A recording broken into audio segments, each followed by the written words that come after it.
Okay, another example.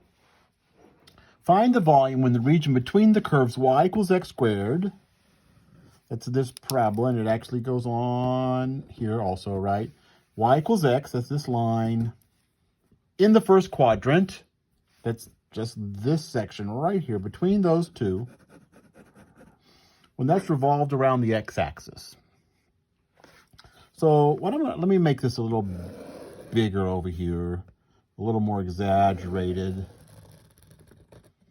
When I draw a typical rectangle on this region and revolve it around, that wasn't very good, this axis, if I take this rectangle and revolve it around, it's no longer going to create a disc that looks like this commemorative Carson-Newman college/university coin. When I revolve that, it's going to actually be missing part. It's going to look like a washer. And if I revolve this, it's going to have a hole in it when it revolves, and I probably shouldn't even attempt to sketch this. Right? It's going to have a hole. I give up. Below the x-axis part, this here won't be in it, and I'll get a hole. Now, the way I find the volume of something like a washer is very similar to the way I find the volume of something like a disc. What I do is I find the volume of the whole thing as if there were no hole. I'm going to call the distance from here all the way out to there the outer radius. So I would get pi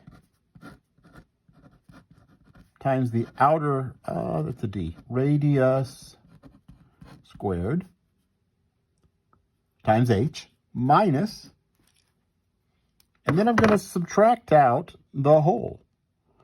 Well, the hole is just it's a cylindrical hole, and its volume is pi times the inner radius squared times h.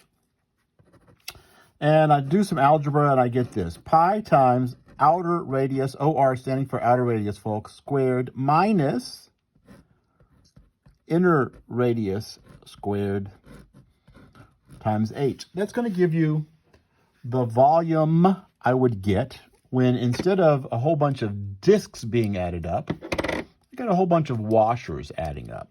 So every rectangle in this region here, if I revolve that rectangle around the axis, it's going to have a hole in it. It's going to give me a washer. So in this case, here's the center. I'm revolving here. So pi, outer radius, that's the distance from here up to the top function. That would be the outer radius. And be very careful. This is easily confused. The outer radius here is x, not x squared, minus inner radius. That would be this distance. The inner radius is x squared, and the height is, once again, it's on its side. The height is dx, and I'm going to integrate that from 0 to 1 because that's where those curves intersect. Here's a warning. People often, instead of doing outer radius squared minus inner radius squared, people sometimes, I'll write this in red because it's wrong. Don't do this. Don't do pi times outer radius minus inner radius squared. It is not that. It's outer radius squared minus inner radius squared times h.